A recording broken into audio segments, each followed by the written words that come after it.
Everyone, we'll go ahead and get started. I'm Representative Bobby Cox, District 21 in Greenville County, and thank you all for joining us on this historic day for our state. Thank you to Palmetto State Armory for hosting us. I have to tell you that I bought quite a few guns here. And since my wife and kids are in the audience, I won't tell you how many guns I bought. But I visit this store often. We're so glad that they were able to host us today. This bill, the Open Carry with Training Act, is a big step in restoring our constitutional freedoms and allowing individuals more options to protect themselves and their families. As we were working on a date to actually sign this bill, we worked with the governor and we decided August 13th was going to be the day. And after a couple of times looking at the calendar, I realized that was Friday the 13th.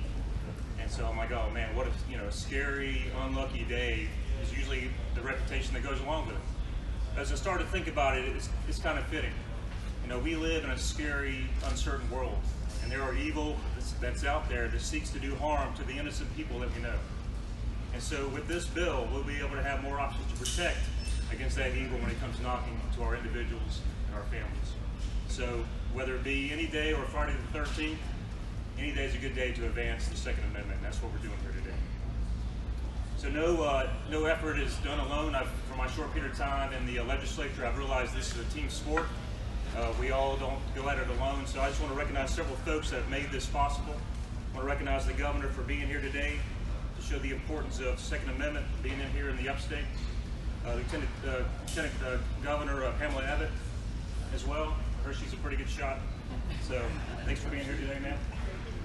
I'd like to thank my fellow legislators who co-sponsored this bill. This was a bipartisan effort with 70 co-sponsors. One of the reporters asked me early on, why are we signing this bill in Greenville? And I said, in Greenville and in the upstate, we believe in the Constitution. And we love the right to bear arms. That's why we're signing this here today. I'd like to thank Representative Mike Kakaski, my colleague. He was the chairman who kind of ushered the bill through the subcommittee and onto the floor. He's a Marine, so I'll talk in small words since I'm an Army guy. But I appreciate his focus on this policy. I'd really like to thank the Speaker of the House, Jay Lucas, who has led us work on not one, but two of the strongest Second Amendment bills to go through the House and the Senate in the last 25 years. In a time where we saw a pandemic shutting down this country, violent protests throughout some of our greatest cities, the rhetoric to defund the police, and then the constant rhetoric that we hear from the federal government to take our guns, the State House answered the call and listened to the constituents and put forward measures to protect our Second Amendment rights. Not only did we pass this bill into law, but we passed constitutional carry, which sits in the Senate. We look forward to then passing that quickly next session. So I want to thank Mr. Speaker for letting me lead on this effort. Where is he? There's sir. So thank you very much, sir, just for doing that. So I'd like to thank the National Rifle Association, especially DJ Spiker, who helped support on this issue. I believe he's here in the crowd. And as well as all the grassroots effort. South Carolina Carry, all the responsible gun owners that reached out to us, and all constituents who were worried about their Second Amendment rights. Thank you very much. So what does this bill do? Real quickly, with the signing of this bill, South Carolina will get out of the group of Florida, New York, Illinois, and California who don't have any form of open carry of a handgun, and it'll put us with 45 other states who have some type of open carry of a handgun. So this is a proven policy throughout the country. And as we've seen in those states who have open carry, this doesn't turn the state into the wild, wild west.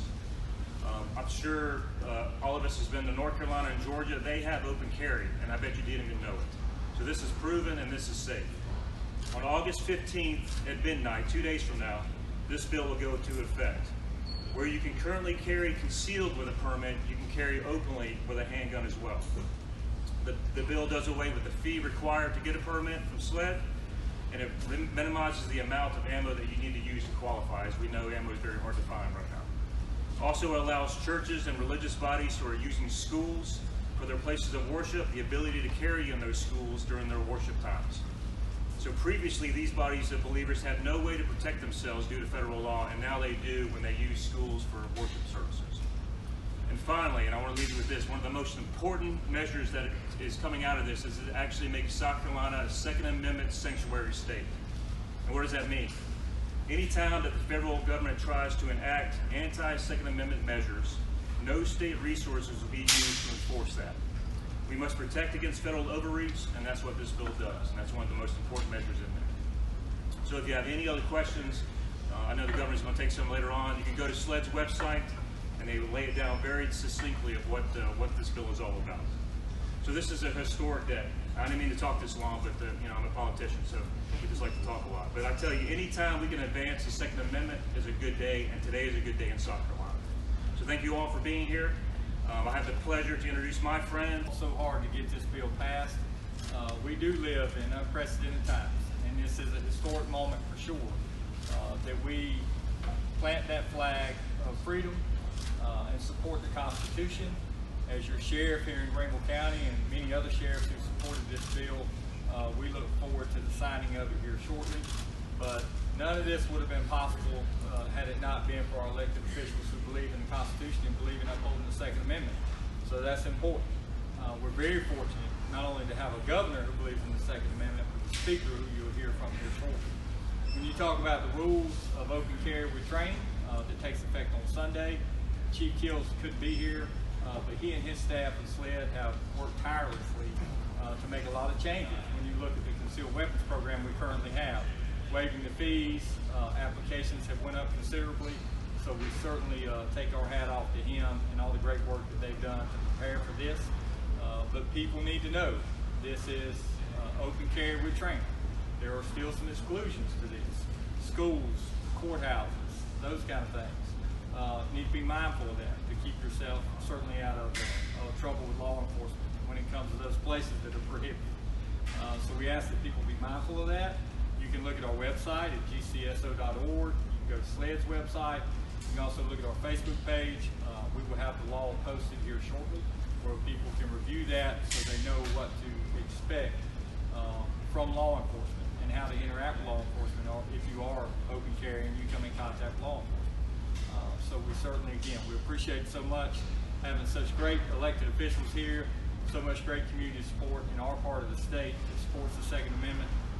We're certainly going to stand strong, and to add to this being a Second Amendment sanctuary in South Carolina, I don't think people realize what a big deal that is until a few months from now, when it's constantly under attack. So it's important for us to certainly stand our ground. I'm very fortunate to have the opportunity, again, to introduce somebody. It takes a lot to get a bill passed through. When we followed this thing, we certainly appreciate Representative Cox, who fought so hard. We appreciate one of our county council members, Steve Shaw, who worked on the county level to make this happen.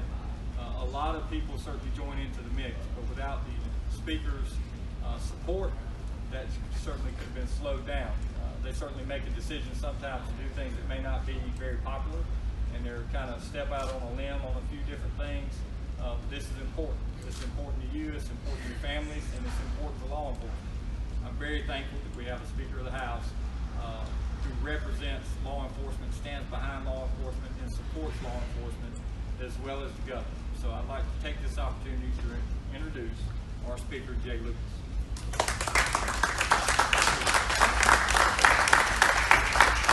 Sheriff Lewis, thank you for that very, very kind introduction. And before I start by recognizing just a few people, I want to talk about law enforcement just briefly in this bill, and how Mark Keel, the chief of SLED, and our highway patrolmen, and wonderful sheriffs like Sheriff Lewis, and even our city policemen got on board and maintained a diligent conversation with us about this bill. The Second Amendment is a fundamental right, and today's a great day because we are strengthening that right.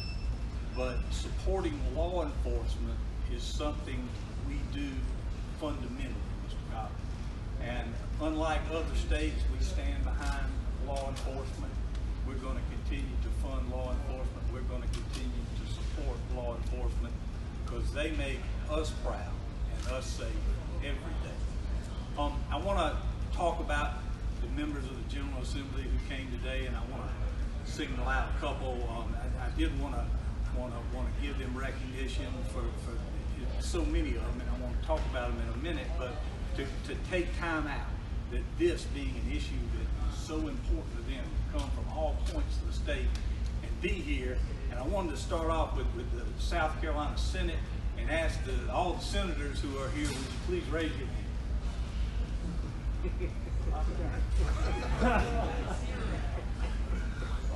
I do want, however, to thank the members of the South Carolina House, all of them who voted for this bill, making it possible, but many members who felt that this was an issue that we had to address, we wanted to address. It had been too long for South Carolina to address strengthening its Second Amendment. I'm not going to. But we have today with us, you can tell this is kind of orchestrated, but we have with us today Representative Bill Chumley, Representative Roger Nutt, Representative Micah Caskey, Representative Patrick Haddon, Representative Mike Burns, Representative Stuart Jones, Representative Cal Forrest. I want to talk about, again, Bobby Cox in a moment. I saw Jay West come in. That's an outstanding decision for the South Carolina House to come. Thank you. Bobby, this was an outstanding bill. These ideas in this bill are many that you thought of and wrote. And everybody I know who's reviewed the bill has complimented it on how thorough it is. And I want to congratulate you. Bills have to start somewhere. And this bill started with Bobby Cox, who went out and got a tremendous number of sponsors who thought like him. Bobby, thank you for your ideas. I want to talk about Micah Caskey just a minute. You know, being the guy on the subcommittee that has to shepherd this bill through is a tough thing. And Micah did it with great aplomb, not only during the committee process, but on the House floor. Micah, thank you for your wonderful leadership in this bill. Just to talk briefly about the bill and introduce the best governor in America, Henry McMaster, I just want to say that not only is this legislation notable for this year, but it is the most advanced pro-Second Amendment legislation to pass out of the South Carolina General Assembly in over 25 years. This legislation is essential to the protection and fortification of our Second Amendment rights here in South Carolina. It puts our state in line with 25 other states across the country. We have been behind. Now we are moving to the point where we want to be. And as Mr. Cox says, with a little help from the Senate, we can go past that point. And that is our goal for next year. This legislation accomplishes many, many important things, but sometimes I see it characterized in the paper is just an open carry retraining bill. This bill is not a one-trick pony. It does many, many, many things to strengthen our Second Amendment. It's obvious it allows for the open carry of a firearm in CWP, but more importantly, it lessens that requirement, not to the extent of taking away training, but certainly we all know where we've been with ammunition in this state. Instead of 50 rounds, Bobby, I believe, with your insight, we now go to 25 rounds, which makes it easier, obviously, to get a CWP in more classes. It also eliminates the $50 CWP fee. So if you want to get a CWP, you can get a CWP at no cost to you. And that is an important thing, Bobby. I believe that. At the same time, it allows for, as Representative Cox said, it allows for churches that meet on school property to decide if they will allow CWP holders to open carry during their on-site services and related church activities. You might think that that's a no-brainer, an easy thing. I can tell you, getting that through the House over the last 3 years has been a chore, and we did it. We did it in this bill. But perhaps the most important thing about this legislation is that it does solidify South Carolina as a Second Amendment sanctuary state. It means no federal law that requires seizure of firearms that would be enforced by state law enforcement officials in South Carolina would be allowed. Simply put, it blocks the federal government's effort to confiscate or over-regulate our Second Amendment rights here in South Carolina. So today, let's celebrate the signing of the biggest pro-Second Amendment legislation South Carolina's seen in 25 years, a truly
briefly, for the others have already addressed most of the points, but you might have noticed a number of things. One thing is that our people in South Carolina in making laws, studying laws, work as a team. The words collaborate, communicate, cooperate, they're all over the place. And there was communication, collaboration, cooperation among the citizens, those involved in firearms, those not involved, private businesses, one of which is Palmetto Arsenal. We're delighted to be here today.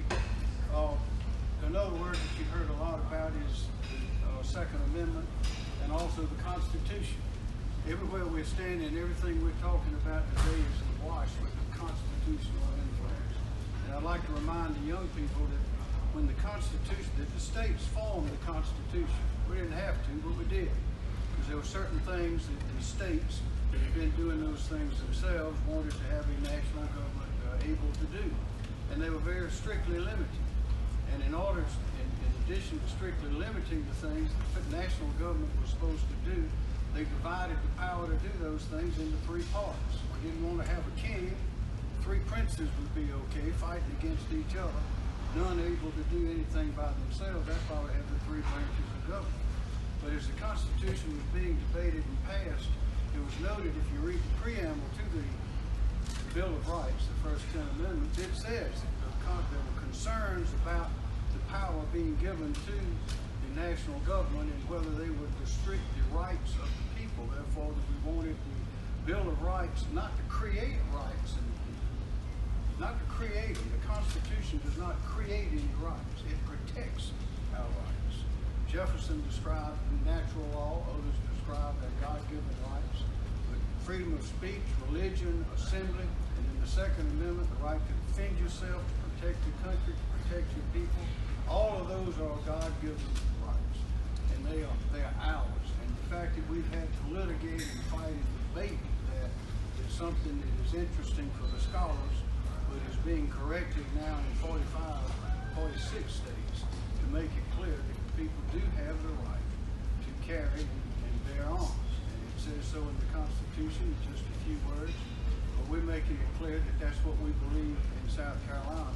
And as a side note, I'd say that was what we were studying, all of us here, in combating the coronavirus. We were careful that the Constitution allows the state government, the national government to do certain things and not others, because we cannot take people's property. We can't close down business unless there's a good reason, and have to be able to explain it in the law, and can be only at a limited time. That's why we took the limited, careful approach that we did with the virus and are doing it now, and that is why, as you heard from the years it's taken to get this just right, as we have come in the last few years, and particularly today, to get this just right for the state of South Carolina, consistent with the Constitution of the United States. So my great thanks, congratulations to all those involved. This is a good day for South Carolina. It is a happy day for law-abiding citizens, and I hope that we can continue to be an example, a good example, a strong example for the rest of the country. With that, if anyone has any questions, we'll try to answer. Governor? Yes, ma'am. So South Carolina has the 8th highest death rate when it comes to firearm mortality. What can the state do to address that? Well, we can do a number of things, one of which is what we're doing today. We're saying once again that the people have a right to protect themselves. And we also, as the Speaker mentioned, we have the finest law enforcement, we think, in the United States. We're one state that has a statewide training academy. We'd like to have more of our officers going to that academy. We'd like to have more training to keep up with the latest good ideas and techniques. But we're proud of law enforcement in South Carolina. Anyone else like to comment on that? So the neighboring state of Georgia, they witnessed a spike in gun-related violence cases. Can you say that again? I can't. Sorry. So the neighboring state of Georgia, they witnessed a spike in gun-related incidents since 2017 when they passed their law. How can we do? What can we do to protect? I don't know about those statistics, but this is allowed under the Constitution. We have a constitutional right protected by the U.S. Constitution to bear arms. Any other questions? Do you believe that this bill goes far enough? This is another step towards what many of us think the Constitution provides, and I'm in favor of anything that protects citizens' right to keep and bear arms. I'm in favor of it, and I know those here are as well. Is there anything that the federal government is doing now that's going to change now that South Carolina is a sanctuary state? Any actual actions, or is this more symbolic of future? No, it's not symbolic. It's very carefully considered and tailored, and sometimes we never know what the federal government might do, and that's one reason that is in this act.